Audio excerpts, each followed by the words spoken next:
The following presentation is a gift from the team at Streamline Publishing, publishers of Fine Art Connoisseur, Plein Air Magazine, and weekly newsletters Fine Art Today, Realism Today, Plein Air Today, and American Watercolor, and events, the Plein Air Convention and the Figurative Art Convention. We offer over 400 different art instruction tutorials and ultra-high-quality video by the world's leading artists. If you like what you see, help us support our artists and our team with your purchase. Each video aired has a special discount code for today only in the comments section with a link to the video offered. And to see everything we do, or if you want to receive notice of new releases, new products, and new events for artists, simply click the other link, which says, "See everything we do." Thank you. Hi, I'm Eric Rhodes from Plein Air and Fine Art Connoisseur magazine. When I lived in the San Francisco Bay Area, I got to know Huihan Liu, one of the great Chinese masters who lived in that area and taught at one of the local art universities. This man knows more about painting than almost anybody on earth. I asked him to do a video on figure painting. I think you're going to enjoy it.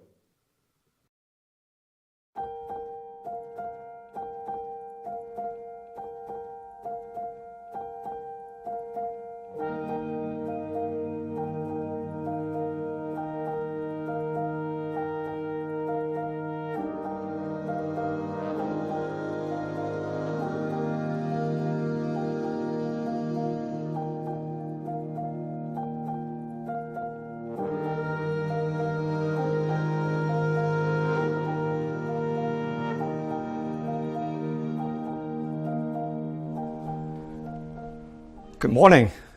So today I'm going to choose any, is the order study what I have done before.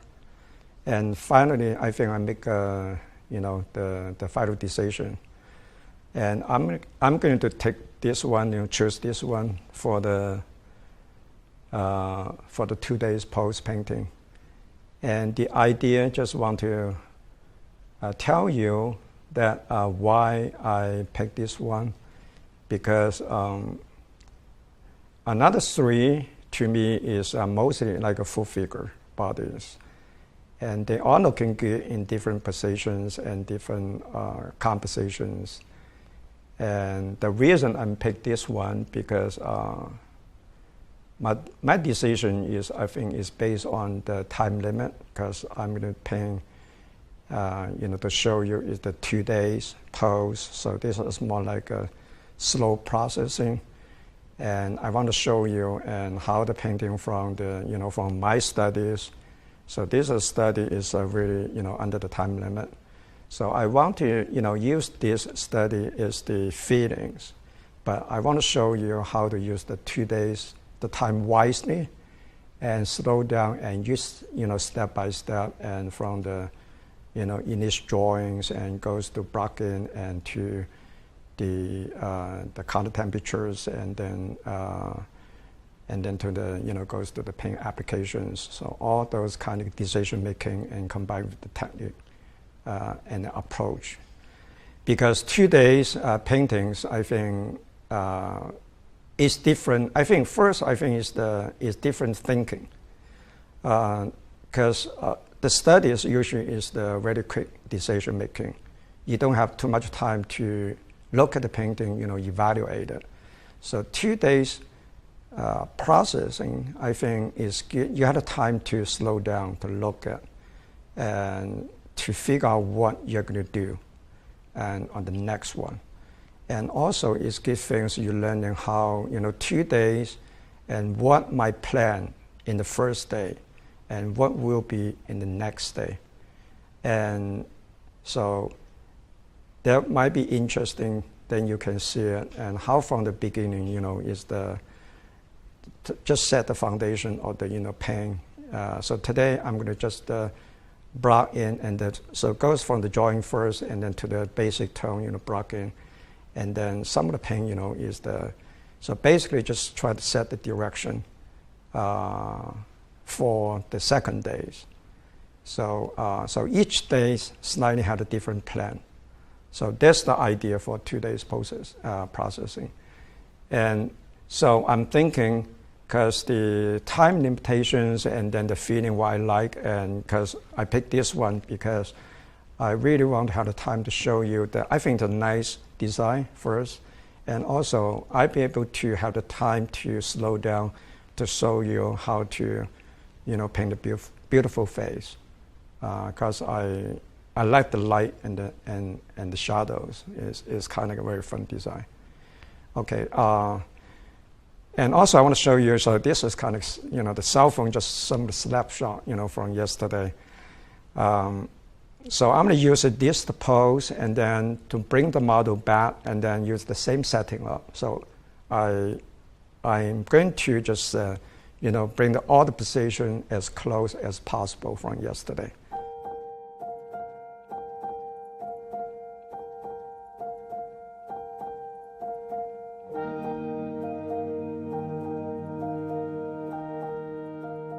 Now I think the pose has been setting up again. I try to get that as much as close. Usually just double check for light and shadows, the angles, just make sure, and I'm happy with. So once the pose and the position, everything I'm happy with, and now I want to tell you that today I'm gonna use the full color palette. So yesterday I was using the three, the basic primary color and plus white. Today I'm going to use one, so pretty much like around 13 and 14 different colors. But actually, is all the color is that as what we learned before, and pretty much we can mix from all those three primary colors. And before I'm doing that, so this is the canvas I'm going to use it, for 2 days. So so this is kind of nothing there. So I'm thinking how to make where's the position for design. So all those thinking is cross my head. First, I think I'm going to use this is a Real charcoal.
So I'm thinking the place, how the such like a size of the head, and so if I'm going to include the hands, so where is the position? So from the position of the hands, and goes to the size of the head, and I'm looking at the distance between. So make sure if I want to put the hands or without the hands, so there is the different thinking. Okay, different thinking means there can be a little slightly different compositions. So how much the size, and how much space, and the background. So the charcoal, this is the Real charcoal. So if something wrong, then simply I can just dusting. So it's easier. So just try to get the idea. And also, I'm thinking, should I just include all the size of the head, or maybe there might be fun to use some of the cropping, part of the head. So how much crop, and what's the the relationship between all the figures, the shape of the figures, and then how much background. So where the shoulder.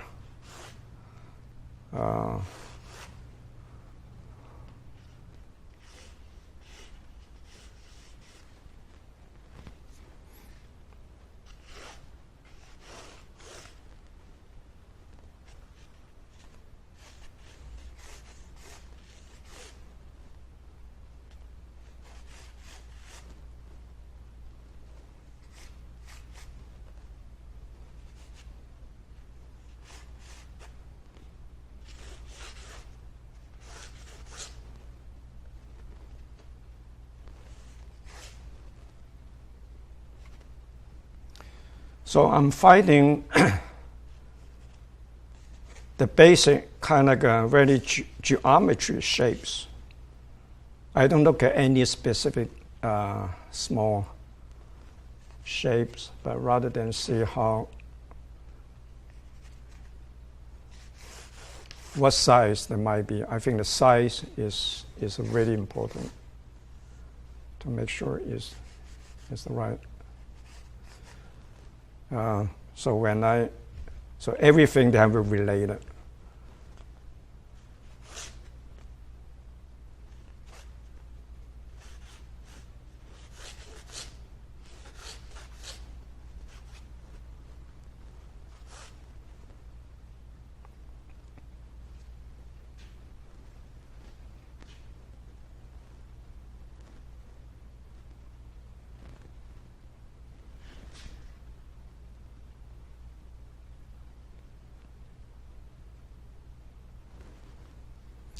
Then I take a look and should I slightly to move the head in a position of the head a little bit to the left. So this is still crossing my mind. And let's try slightly to remove, see what happens.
So now I think I'm going to slightly change, see how the vertical are going. So there's another options.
I think about the most important, I think, is the design.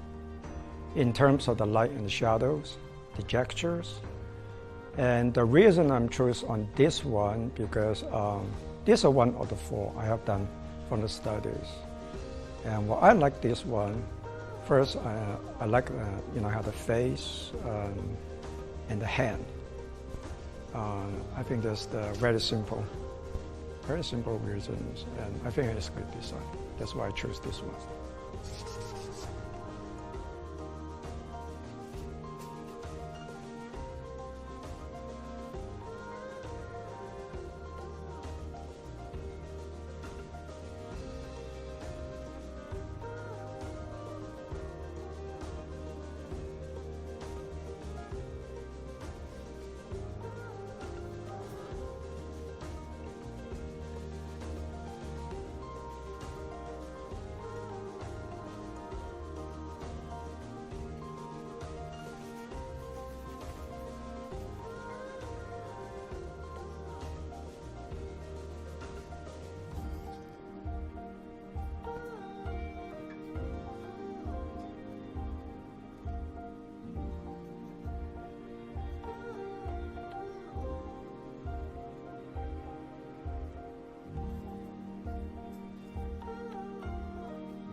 each breaks, I think once I come back, the eye is fresh.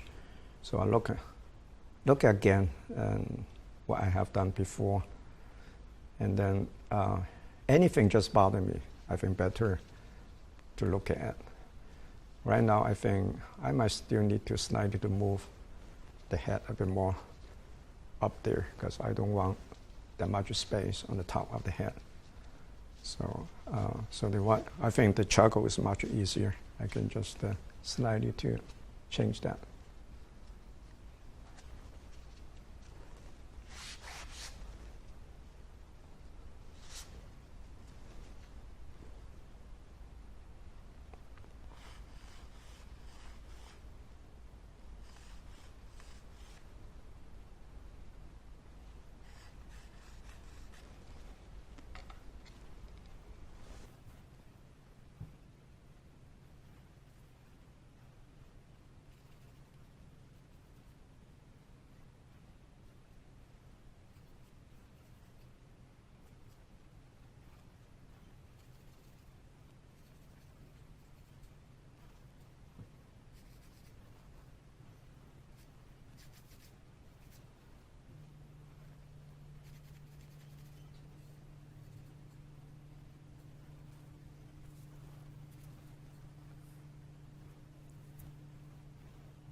My attention is always to, I think, the angle. So each section, I think, is so important. And I put all the shadows, connect all the shadows, so I see all the shape, how they connect. So mostly, I think the size is so important. The size, the distance. Such like so where's the position of the hands? So not the finger, but the shapes, the place. So if the place is not right, and so everything is off. So don't do any like small things. So each small shape is to me is not that important. So it should be everything is based on the major shape. It has to be right. So each one position, size of the chest, where's the waist, where's the elbow, from the elbow to the hands, so the distance. So always pay attention to look at that. So the time what I spend actually is not I don't draw too much on any small shapes, and always taking care the major things. So make sure all the major shapes has to be in the right place. So before continue to develop the small shapes. So my attention, I see this is the shadows. So I see the shadows of the from here, and how the shadow connect to the shadow on the body. But I look at the light. So how much light, how much in the shadows. So always taking care where is the angle of the shoulder. Because the small things always can change. So this, because it's the life figure, it's not the still life. So you cannot ask, everything has to be precise. So as long as the major shape is right. So the small things you just let go. So because small things like a folds of the skirt, and so something maybe even though the hair, the position of the hair each time is slightly different. So you just you have to keep more. So later you can make adjust, just adjust wherever you think is good. But the major shape is the priority. Always pay attention, have to taken care. So same as like I kind of back and forth a couple of times to replace the, I knows everything. So I don't pay attention on any particular detail, but make sure, each shadows, because the eye is turning. So make sure the size. So this is because the nose bridge is kind of slightly have to overlap another side of the eye. So the eye is turning smaller, bigger. And so check for the triangle. This is not this is slightly will change, move, but make sure the size on that, how much to the back of the hair. So this I don't care. This from time to time, always can change. So I wait just the last when I painting, is by the time I think is good, I just do it.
So make sure the arm, because this is overlapping, but make sure where is the behind it. Okay, so the elbow, even though I don't see it, but how they connect it, so that's why I can see the width of the hand. And and then the hand should be right there. And I'm checking for the size.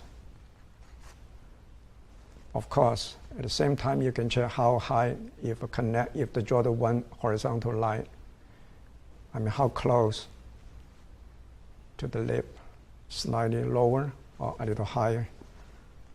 But of course, the finger, because each time they might be slightly a little different, but that's fine. So those is the position. I think is the big deal, but not the small things.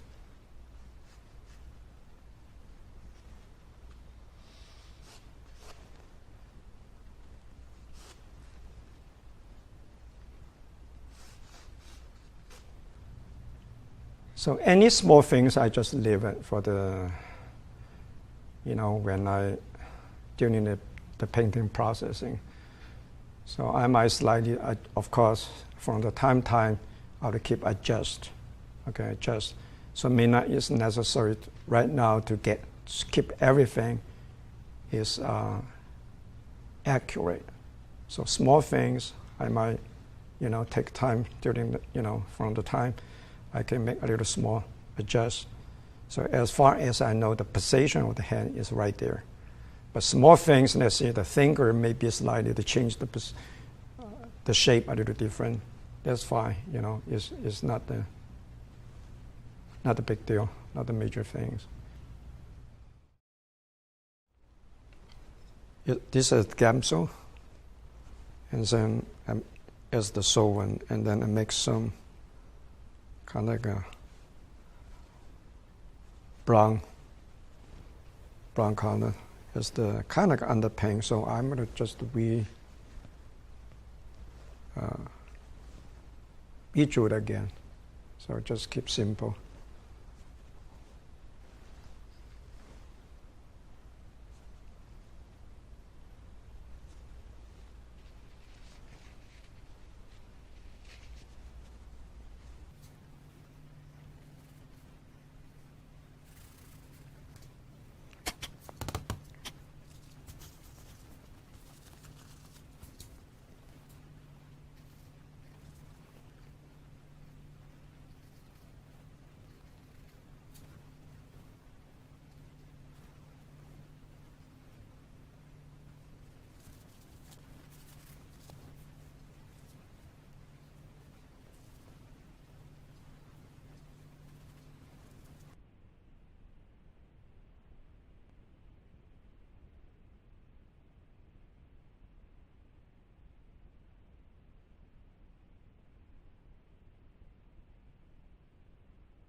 So I'm using just the very simple, just gamso, and then mix a little brown.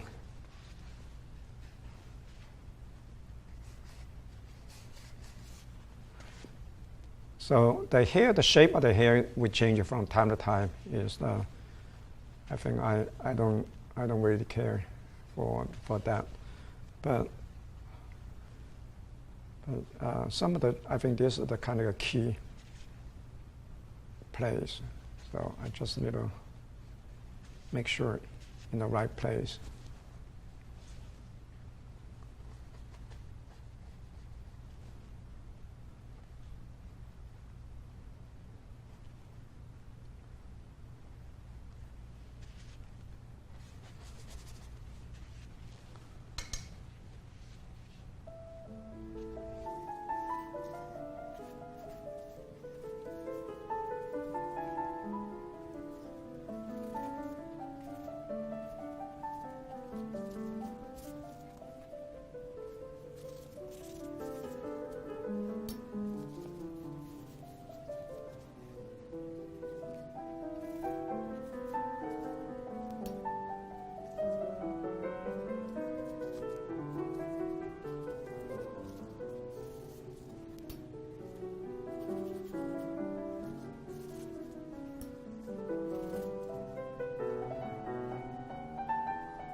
going to mix the color and then block in time of the, I think the background, the hair, the background, and then the skin tone, the shadow and the light.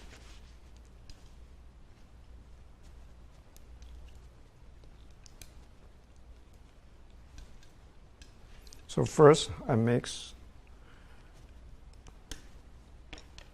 the color. I need to block in the dark first.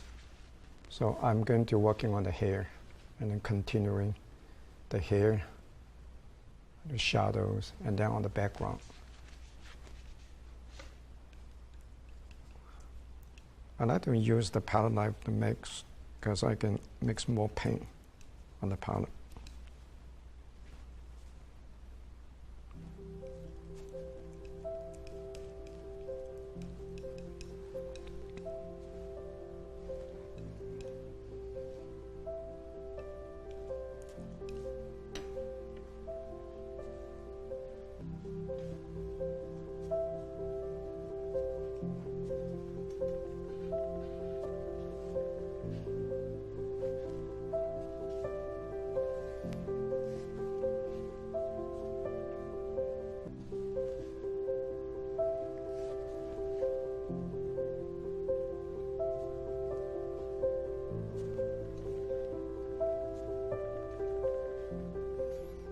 And then slightly to mix a little different color, yellow ochre. And then this is sap green.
Then I mix kind of a little, this is kind of, is the violet, so a little kind of purple.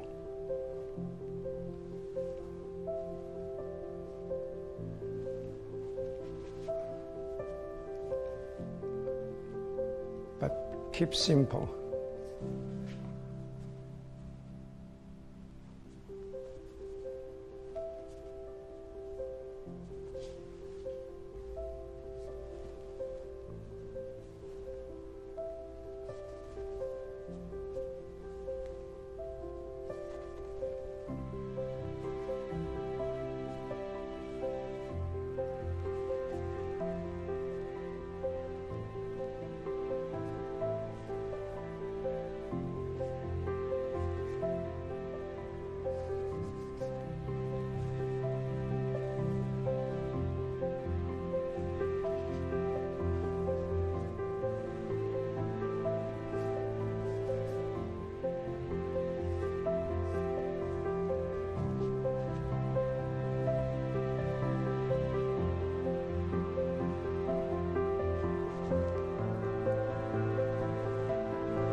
So right now I'm continue working on.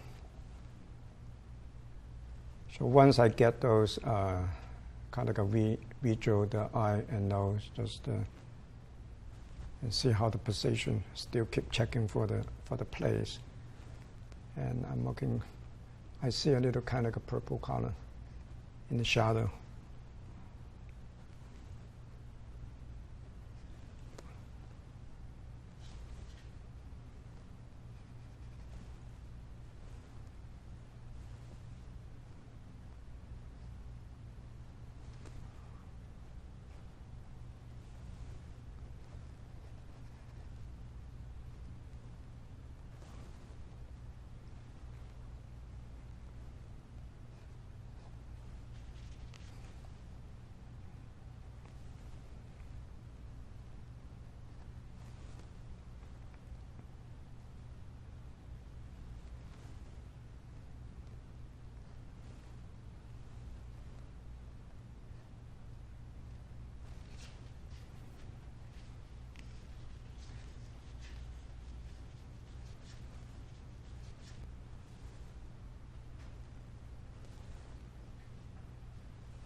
So from time to time, when I mix color, so some of the I used a little. This is the sap green viridian, and then I mix and put aside. And this is kind of a red and the purple.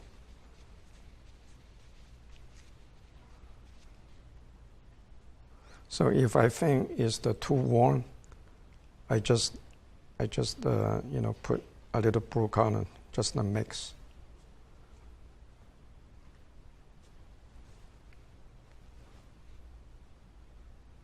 To cool it down.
I'm not really paying attention right on the edge on here, but I want to see how between the light and the shadows.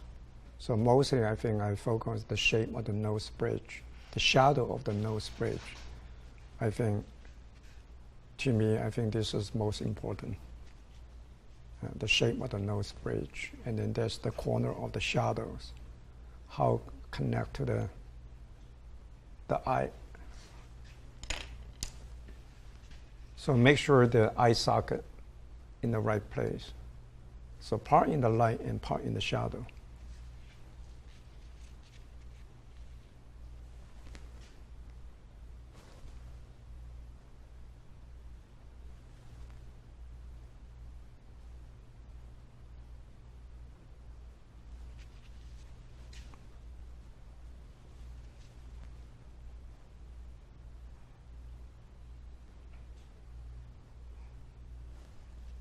So as far as I know the place, because now I'm not really, I want to just keep simple because I know the hand should be right there.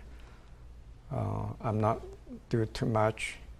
I want to keep, at this time, just hold on for a little while because I know the position.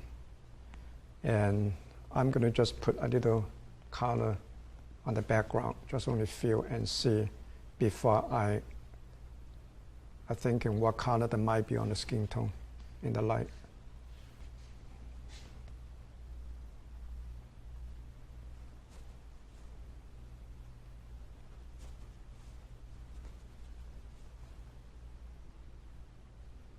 I use some of those.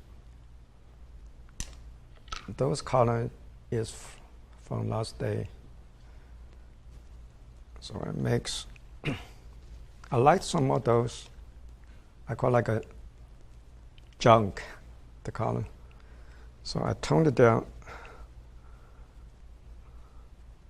for the green color.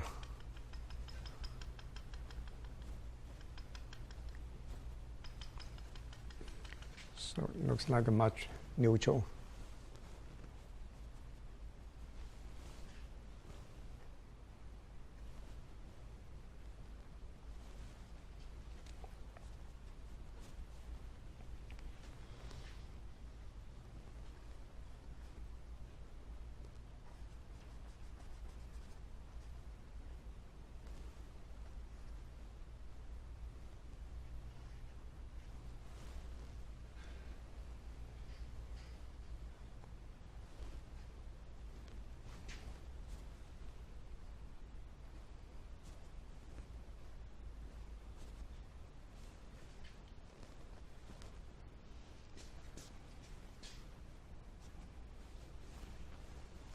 So I slightly to change, even though the background is kind of like something like a kind of greener, a little cool color. But on the left to the right, slightly I change the color temperature. So it doesn't looks like a flat. So kind of give a little bit more gradations.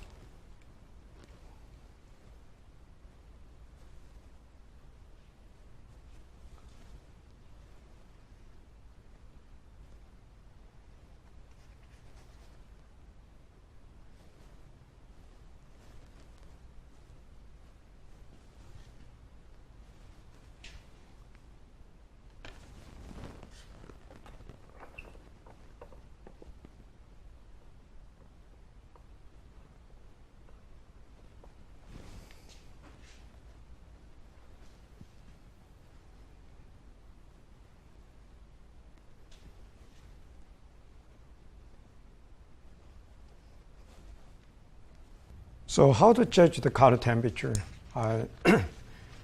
Usually I think when you look at, if your eye is stay more than few seconds, sometimes I think it's kind of confused. Let's say, for example, if you look at the shadows, and your first second, so you might see kind of a little purple. Then you more look at, you may, have to feel, oh, maybe a little, another, different colors, or greener, or something. Do not just, if you paint the shadow on the nose, for example. Don't just only look at the shadow on the nose, but look at in the light. So compare and look at in the background. So they all connect, they're all related. So the color temperature, I think, is more relationship. They don't have the exactly like a watercolor. They don't have any formula, I would say. So it's hard to just only say, oh, there's the skin tone or something else. And it really depends what the color in the background and what the color next to it. So I think is the best is to keep very fresh your eye and screening. If you 1 second you look at the shadows and look at in the light, and then keep your fresh impressions. If you think, to you, the first second may be kind of purple, so I would say I just push a little bit more, and then see how between these two. Okay, so I think it helps to make a right decision. If the color is not right, then of course you always can go back to to adjust. So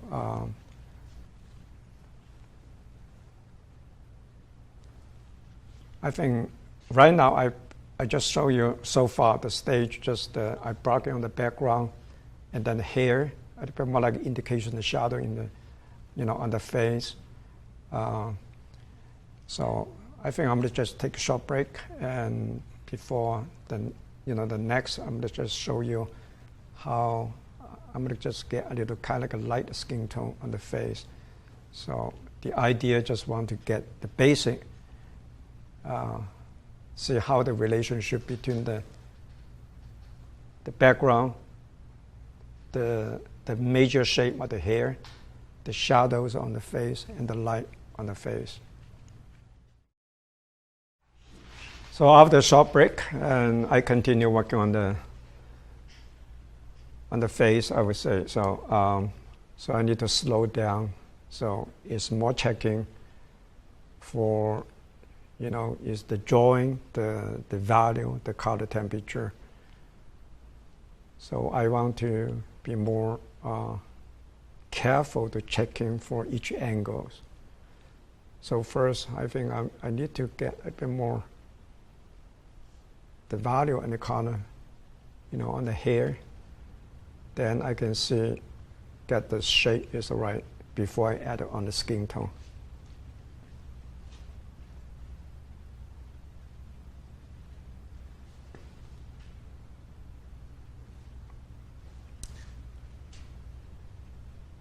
Would you slightly to turn a little bit more? That's it. Okay. Yeah. Okay. Thank you.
So right now I'm continue working on, I start from the halftone, so between the light and the shadows.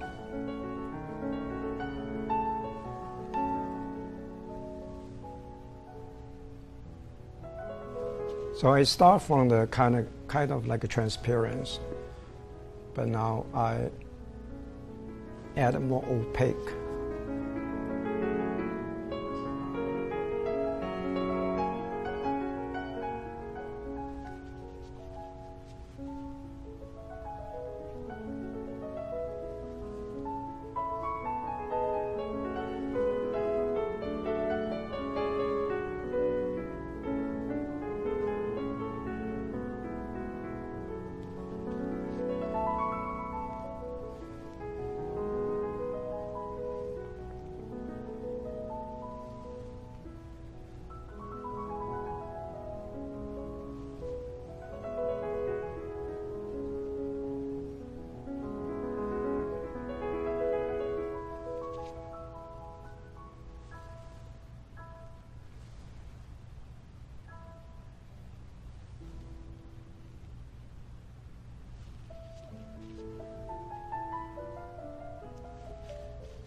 So I always look at how between the light and the halftone and the shadows.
So I'm going to add the eye later. When I put the light skin tone, I think better to complete paint the unity.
So checking for drawing the angles.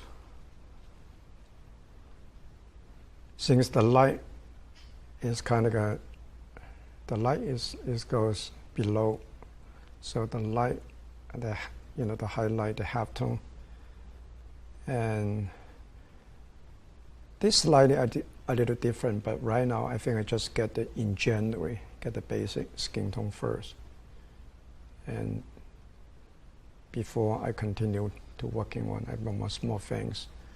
So that's my plan, because today I need to get all those basic color.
At the same time, I like to use the palette knife to simply to unify.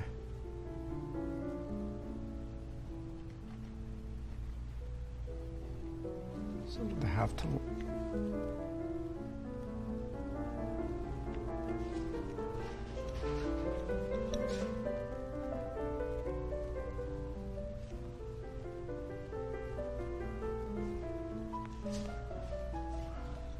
So I continue just generally get the basic light and the shadows. So I will wait until I get the the basic form is right there, and then that would be easier for me, so I can add the lips and the mouth later. So before I continue working on that, and some of the paint on my palette, I think I need to just clean up a little bit. So when I clean up, I just put those colors put aside of the palette. Then I can use it from time to time.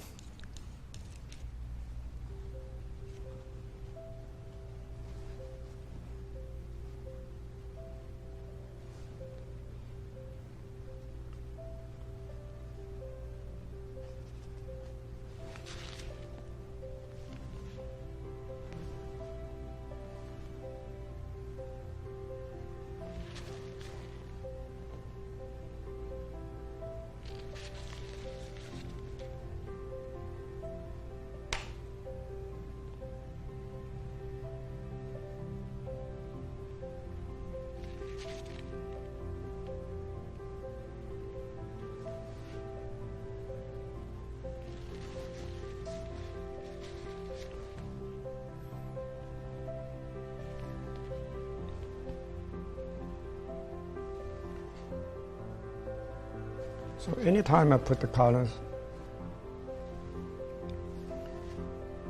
and then look again, see how much light, how much dark.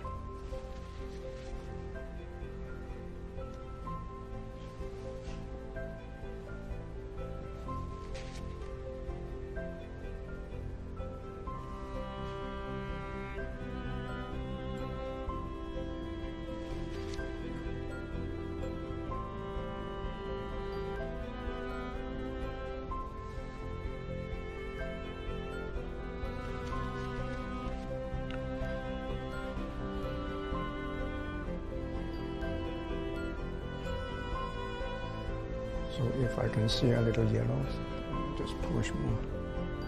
Okay. But keep the the bottom here is this most light and stronger, and then gradually they getting slightly to change. So from the light to the dark.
When I paint the color, at the same time, from time to time, I adjust the drawing at the same time.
So right now I'm continue work on the neck. Just move down.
So what I have been working on is mostly is on the face.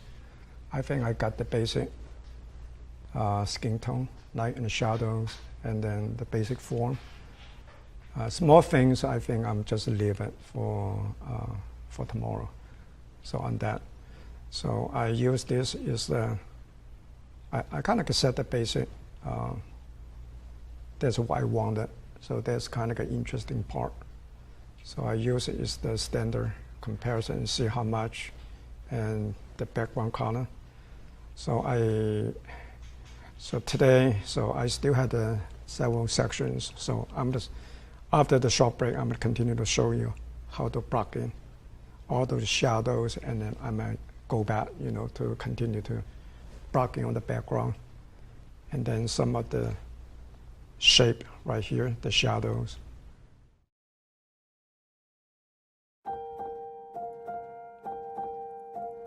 Some painters have the rare ability to capture the very essence of a scene, translated from their mind's eye to canvas, giving the viewer the feel and emotion of a moment preserved in time. Such is the work of master artist Huihan Liu. The emotion and feeling in his paintings comes from a system of painting he has developed for his students over many years. Starting a process firmly grounded in the fundamentals of value and composition, and ending with his techniques and brushwork that will make your paintings stand out, all which he shares on a new instructional video, Huihan Liu, Expressive Figure Painting. Now you can become more expressive and painterly in your own artwork, capturing emotion and telling a story. Follow along as this award-winning artist demonstrates how he poses models and creates studies to determine the composition that best tells the story. You'll see a series of time studies of the model in various poses and how he approaches each painting and what he's thinking through the process of what he calls problem solving before he starts on the bigger, final painting. Then you'll see the full painting created from start to finish. You'll have a bird's eye view of the model, the canvas, and the palette as Huihan vigorously mixes paint, works out the composition, establishes values, executes the initial studies. You'll see the difference between the limited palette he uses for short poses and the full palette he turns to for larger work, and why that's important. Watch this thoughtful artist contemplate the scene before him and how he uses his brushes and painting knife in so many fascinating ways. You won't want to miss this master artist at work. There really is no way to explain in words what he does. You simply need to see it for yourself and the possibilities for applying his methods to your own work. Treat yourself by sitting at the feet of a master to learn from his decades of experience. Huihan Liu, Expressive Figure Painting, is now available on DVD or digital download. Order yours now.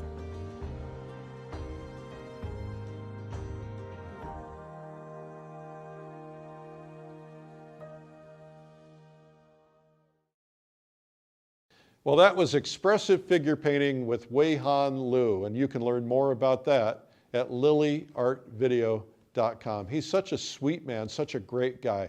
Here's the interview I did with him. Hi, I'm Eric Rhodes, publisher of Fine Art Connoisseur and Plein Air magazines. Today I'm honored to have Huihan Liu with us. Huihan, welcome. Oh, thank you, Eric. First of all, I think I'm so honored to be interviewed. And it's because we know for many years actually, but I feel so grateful, to be here. It is I that is honored. It's nice to have you in the studio with us today. So, do you remember when you and I first met? Yes. We met in the, I think in your house at the time. Probably. Yeah, in Lafayette. Yeah. It was a beautiful memory. Yeah. Well, I was living in Lafayette, California, and you were living in Concord. Yeah. Very close by. Yeah. So we became, for everybody's benefit, we became friends and went out painting from time to time together. Yes. And it was a special time. Yeah. I learned a lot watching you. Well, yes, it was great fun. Yeah, it was great fun. Well, what I thought would be fun today is for the next few minutes, let's talk about your upbringing, which I find fascinating, and then we'll talk about how you found art, and then we'll talk a little bit about art and technique, if that's okay with you. Okay. All right. So tell us where you grew up. Well, I grew up in southern China, Guangzhou City, Mm-hmm. and during the 50s, actually, the life in China is really, I would say simple, and it's a really undeveloped country. But I grew up in a very quiet and, I would say to me, is the very peaceful, simple life. Mm-hmm. And to me, I think my memory is I start to just, I love to draw, just do a bunch of the sketches, always a sketchbook in my hand. Now, was this area that you grew up in a farming area, a country area, or was it a city? It's in the city. In the city. Yeah, actually, I'm kind of like a city boy. You are? Yeah. Well, I remember you telling me, it seems like there were several people living in your house. Did you have a big family? I do have a family. I used to live with my grandma, my parents, my grandma. Uh-huh. Yeah. And I remember you telling me you had chickens in the house. Yes. Tell us about that. Yeah, because my grandma, she's from is the farm area actually. Uh-huh. Yeah, from countryside, and then moved to the city because my father He was the teacher, in the States. So we all lived in the same family. Small house, but and my grandma loved to just raise the chicken. And because chicken at the time in China is really hard demanding, because we cannot buy any, in the market is a really shortage. And so my grandma is a raise, chicken and then get the egg, because the egg is not easy. You can buy it at a time. Right. Yeah. And you used to write on the egg. Yes. And I remember by the time each new eggs, and my father just write the day. Right. And then put into the jar, just keep it. And then we always ate the egg from the older one. So watch the day. So save the new one. Yeah. So there was no refrigeration. No. Yeah. Everything, So, we don't have the refrigerations. And how would you eat the eggs? Is it the same way we eat eggs? Do you boil them or? Yeah, boiling, yeah, mostly, yes. Uh-huh. So was life difficult at that time when you were growing up? Well, I would say if a comparison is kind of difficult, but because in China at the time it has been, just close the door. So we thought just everyone daily life pretty much just like this. Right. Now, tell us how you went from living there to becoming an artist. I mean, joy is my, I love to draw when I was a kid. Mm-hmm. And just made me happy, excited. Mm-hmm. And my father just gave me the, piece of paper and the pencils. And later on, I think he brought the watercolor for me. And so I love to go to zoo and any nature, anything. I think I just love to draw. Yeah, I enjoy the shapes. Yeah, but I did not, decide to become. I don't have the big dream, whatever is can be the great artist, whatever. I think just comes from myself. Right. My pleasure. Right. And so how did you end up in art school? Well, in art school, actually is kind of already competitive in China. And because we only few art school in China by the time. And all the kids has to be prepared is we call it a portfolio. But we also have we do have the regional art center. And even though in the middle school, and we have art, in different programs, like a drawing and music. Mm-hmm. So I was in the drawing program and just have fun. Mm-hmm. But it, go to the, apply for the art school, then have to be, prepare for the portfolios. So they only had so many seats available or so many classes available for students, and it was competitive to get in. Mm-hmm. So you created a portfolio. Yes. And did they give you specifics what needed to be in the portfolio? Yes. Yeah. Yes. So were you accepted? Well, it takes, because after from the high school, I graduated from high school. Because in China, we don't have that much choices. Right. So aside is by the government. I worked in the factory, a machine factory, in about a couple of years. That was 1970. And what were you doing in the factory? I was just like a worker, just for loading and machines and anything. So you were assigned to that job. You didn't have a choice. Assigned. Yes, I was assigned.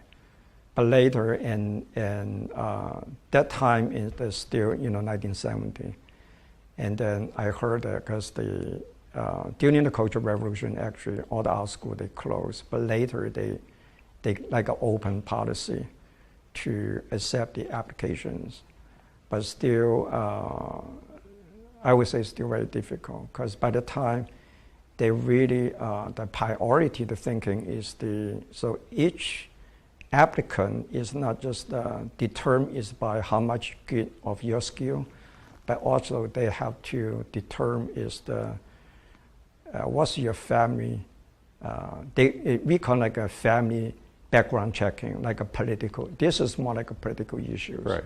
So then I was kind of in the trouble because my family background is not that much, favor. Well, if I remember correctly, your father was a little bit of a radical? Yeah, my father actually, my father is a very decent man, and then is the teacher. And because he taught in the Christian school before liberation in China. So somehow the background is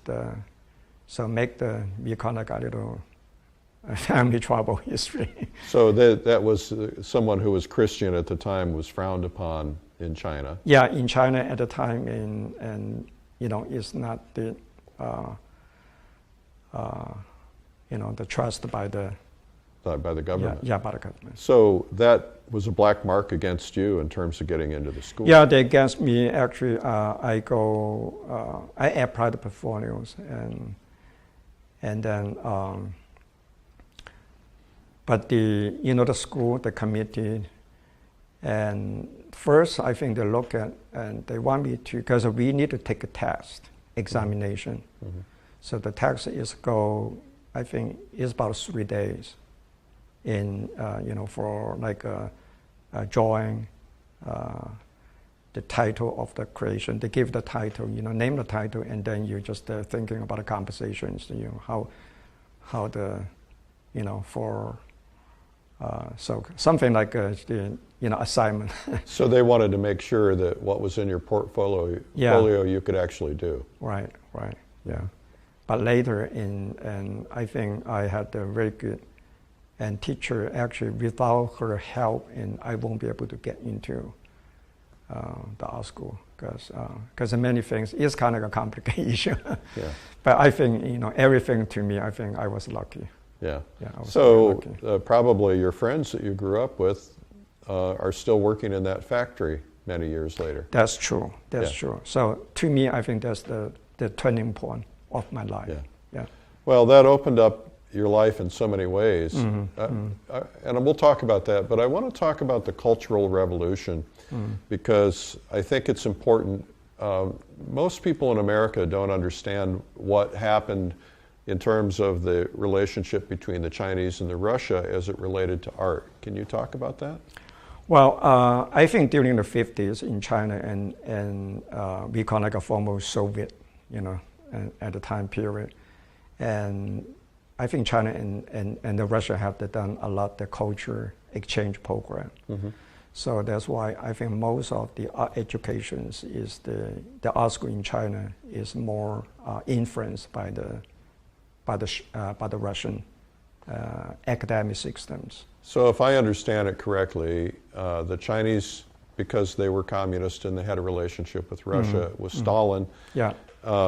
And Stalin had protected representational art in Russia. When everything was leaning modern throughout the rest of the world, he was focusing on representational art and really kept those techniques alive. And then the teachers from Russia came to China and taught in China so that they would be able to teach these techniques. Is that correct? Yes. So like my teachers' generations, they grow up at a time, and then many of those actually they learn from the Russians. So Russian is the professional and come to teach in China, and then the China professional is the went to Russia and then study over there. Mm-hmm. And then the art school also we do have a lot exchange exhibitions. So we see some of the art school, their student work, and then they see some of the from China's. Well, that was a great education. Mm-hmm. What was the education process like in art school for you? Did they follow the traditional academic program they used in Russia? Did they start out drawing from casts and then to life, or did they do it differently?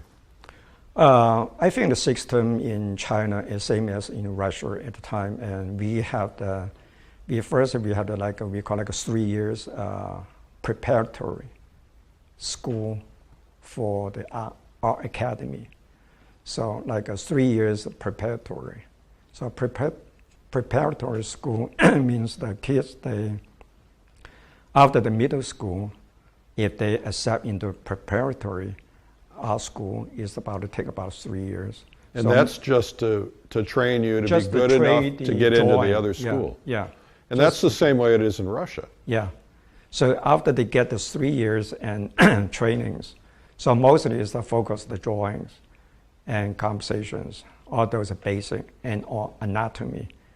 Then later they can apply, if they accept, and then they can continue to study another 4 years in academy. And so you made it all the way through? But that was in the, before Cultural Revolution and after Cultural Revolution. So it didn't change. But now they still continue pretty much the same system. Yeah. So the training in China right now, is it being influenced by modernism, or is it still very traditional? I would say in general in China, somehow they got the more loose, more modern. Mm-hmm. Yeah, more modern. And the education, of course, they still have the, stress the foundation drawing. And but the idea, the concept, it can be a bit more, they stress the individuals. Right. So when you and I met, you were teaching in San Francisco at, what was the name of the art school? The Academy of Art. The Academy of Art. Now it's become Academy of Art University in San Francisco. Right. Yeah. And you were a professor there. What was the process of training your students? Did you have to follow the Academy of Arts process, or did you implement your own with your students? Well, because I come as to further my graduate school studies in San Francisco, because I was the teacher in China, and then but I furthered my study in San Francisco, the academy at the time. But after, actually my major is illustrations. Illustrations. Uh-huh. What I like is because when I come at the time in academy, they're more modern, in the fire department. So to me, because my interest, I love the illustration, and because American illustrator had they got another good foundations and mm-hmm. all the, and technical painting skills. And I think I learned a lot from there. But after I graduate in a couple of years, I think the academy actually, they changed the direction. It become more representational, more traditional way. And at the academy, I think one of the director in the academy is the Craig Nelson. Mm-hmm. Yeah. And Bill Mong, actually, they become the director, co-director in FIR. Right. And then I think that one day, because there's just long story make short. Because before that, after graduate, I've been working for the storyboard, for about 3 years. Uh-huh. Yeah. But later, so when I applied, and I think I had an interview with the in fire department in the academy. And Craig and Bill, they look at my portfolio, and then they're happy, So I was lucky that I got a teaching job over there. So that immigration from China to America was pretty difficult at the time, wasn't it? Yeah, very, very difficult. So I was lucky because when I worked in Storyboard Express in about 3 years. So actually I did not that. Is to, how to say, because the company, they want me to ask me if I would like to stay, keep working on it, because the storyboard is kind of very demanding job. Mm-hmm. But the company is actually, because I don't have the idea, because I learned a lot actually is, because I'm from China, I don't have the much more, knowing about the pop culture in Americans, actually. Right. But the storyboard is that they relate to the advertising, the really American culture. So then I work for my portfolio, because my company had the rep, is that they present the portfolio, because we had a studio artist. Right. Yeah, and then the advertising agency director, they like my portfolio and keep me busy. And that's why the company asked me to stay. And so at the time, of course, I love here, and then because it's free, and my family and then my son also in here. So that's why the company is helping me to. So your son was born in America? Yeah, no, my son is born in China. Oh, okay. Yeah, but when he came, he was about 2 years old. I see. Yeah. So while your wife and your son were back in China while you were studying here? Yeah, we separated in about a year, more than a year. When I was That's hard. Yeah. I come as the foreign student, actually. That's fabulous. Yeah, very difficult. Yeah.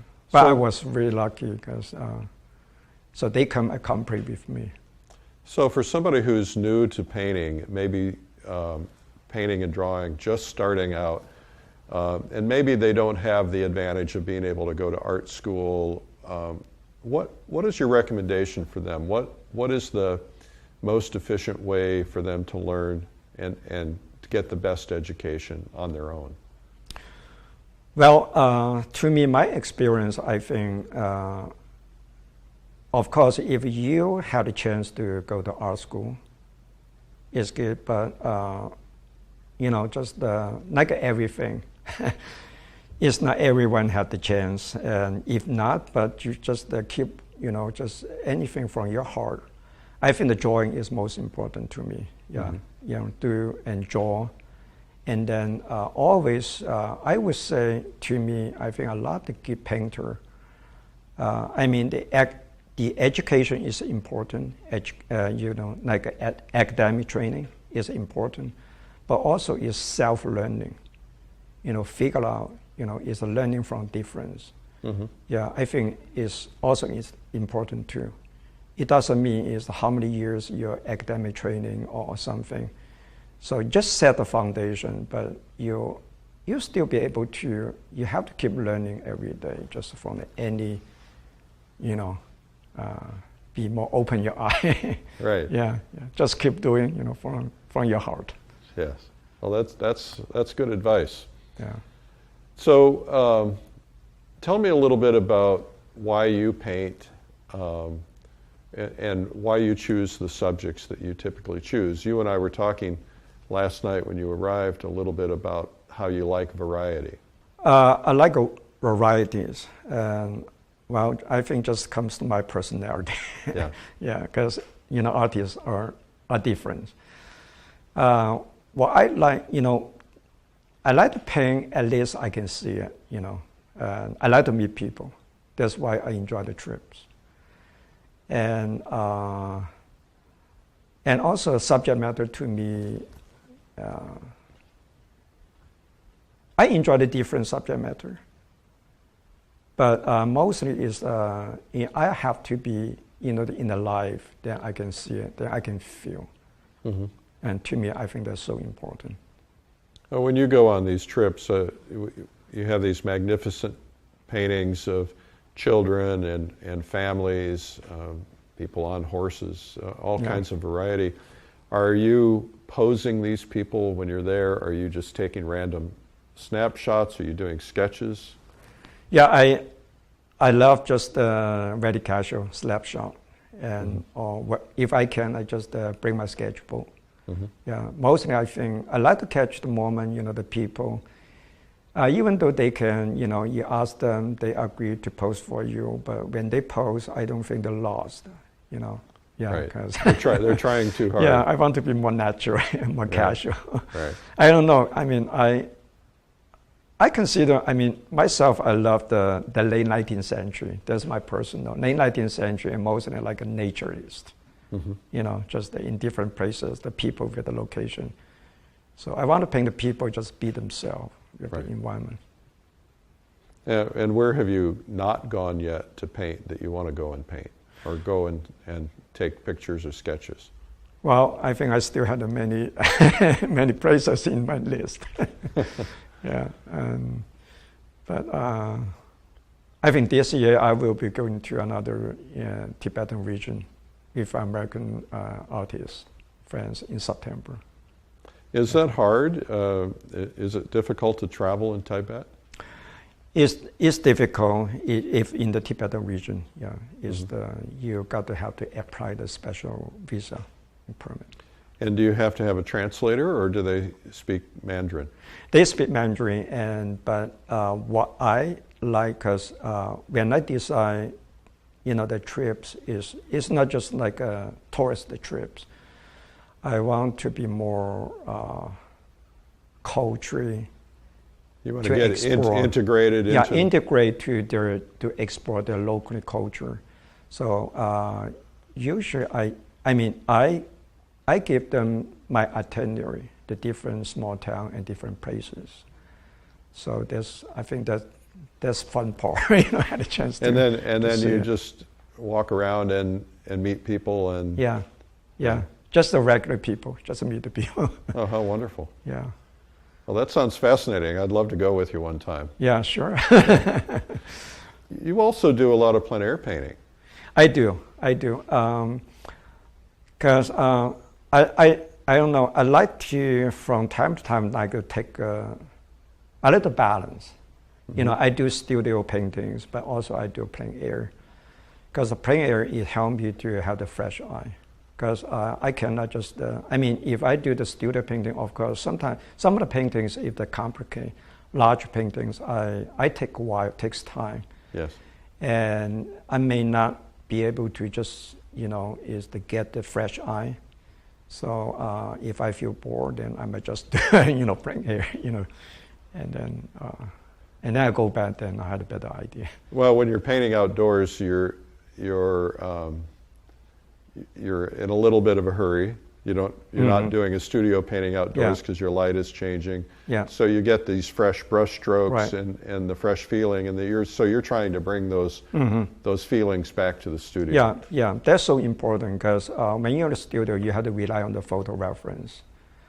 But you don't want to paint photo reference just for the reference. And but I want the painting it still looks like painting from life. Mm-hmm. So plein air, all those feelings, and always can bring the fresh feelings into the studio painting. Mm-hmm. It's a great way to learn about form. And if I remember correctly, you used to make your students go out and do plein air painting. Yes. Yeah. Because I love, is the be on location. I think I enjoy it because you have you connect with the nature. And also is the kind of a challenge because it's more quick decision making because the light and shadow is changed so fast. So what has it been like for you trying to make a living as an artist? Because we hear stories from some artists who struggle. Has it been a struggle for you? What was it like trying to get established so that you could make a living? Obviously you had a teaching income. Mm-hmm. But at some point you left that. Yes. I think that's a good question. I think that's really challenge if the artist for making living is the artist. Of course, you really have to do your best. Is the best work, and you have to set your standard. Right. And be looking around, I always open my mind and then see the good work. Mm-hmm. I think that I always have to be above your hand. Okay, hand technique, I think it comes from practice. So skill and technique is still learning, improving. Right. Yeah, no matter how many years. But yeah, I just always keep, is open-minded, be open-minded. And then of course, is the never stop to learn, paint from nature, wherever you can. Mm-hmm. And then enter some of the shows, I would say, save best work. Yeah, of course, you got to understand because, yeah, as what you said, it's difficult because don't be afraid to fail because show is, is the, if you show, up to the competition, whatever any shows is really subjective. Right? Subjective. You got to understand. Right. Yeah, the objective is yourself, your standard. But don't worry, just you send out, just you think that's your best work. But if not accepted, wherever, and I think just be be humble. I think that's so important. And that's the way is that you always keep learning because, it's the last 30 years because I've been here. I think I'm thinking because, yes, struggle. Because you fail many times, you rejected by the show, and then you accept it, and then you won the award. And then your painting is not selling, right? Sometimes your work is, you think, is the best, but, is the people are just have different, different feelings. Yeah, of course, people can enjoy it, it's much happier, but everything is not that. But I think be happy, be open, be humble. How do you know when your work is excellent? That I think that's the hard thing is sometimes I'll be painting and I know something's wrong, but I don't know how to fix it. I don't know what's wrong. But it just doesn't have that feeling of excellence. How do you, when you get stuck like that, how do you fix that problem? I think when you're setting up, the painting, the idea, well, first, I think each painting to me have the limitations. The limitation means the idea, the visual idea, it's impossible you can combine so many different. Because when you decide the idea for this painting, let's say if the painting is more just, on the face, for example. Right. Okay, so it can be the idea kind of like a portraiture. Okay, if this likeness, that's what you focus. Mm-hmm. And then that may be the idea.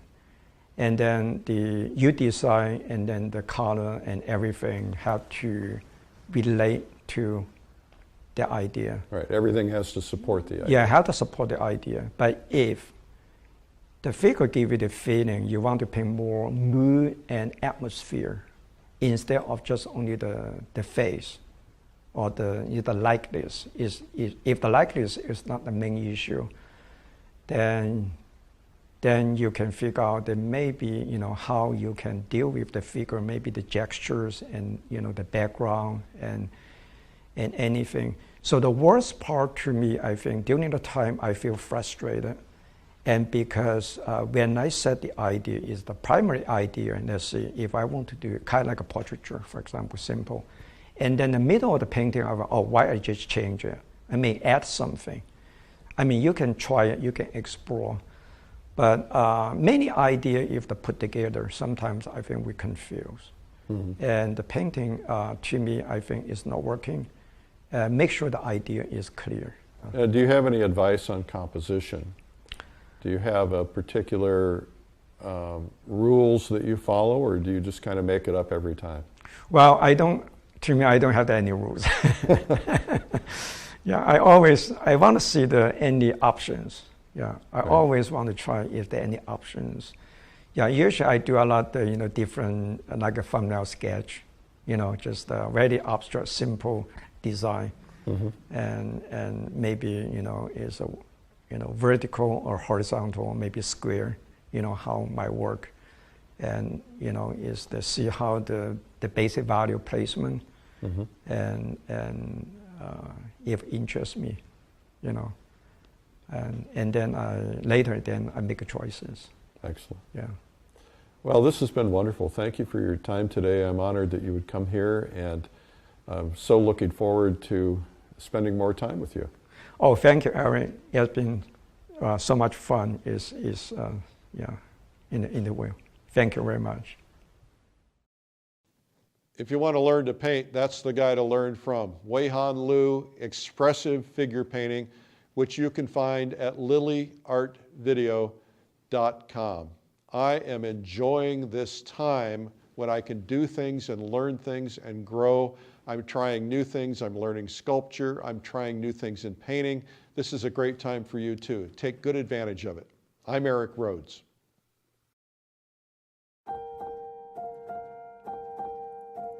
Some painters have the rare ability to capture the very essence of a scene, translated from their mind's eye to canvas, giving the viewer the feel and emotion of a moment preserved in time. Such is the work of master artist Huihan Liu. The emotion and feeling in his paintings comes from a system of painting he has developed for his students over many years, starting a process firmly grounded in the fundamentals of value and composition, and ending with his techniques and brushwork that will make your paintings stand out, all which he shares on a new instructional video, Huihan Liu, Expressive Figure Painting. Now you can become more expressive and painterly in your own artwork, capturing emotion and telling a story. Follow along as this award-winning artist demonstrates how he poses models and creates studies to determine the composition that best tells the story. You'll see a series of time studies of the model in various poses and how he approaches each painting and what he's thinking through the process of what he calls problem solving before he starts on the bigger, final painting. Then you'll see the full painting created from start to finish.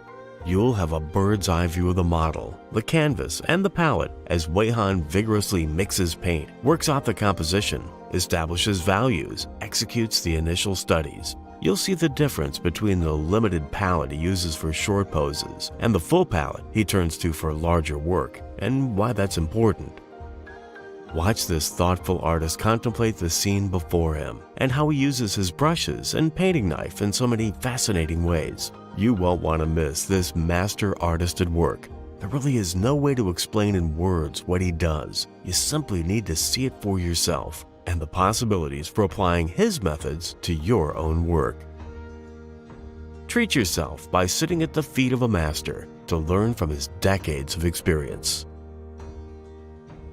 Huihan Liu, Expressive Figure Painting, is now available on DVD or digital download.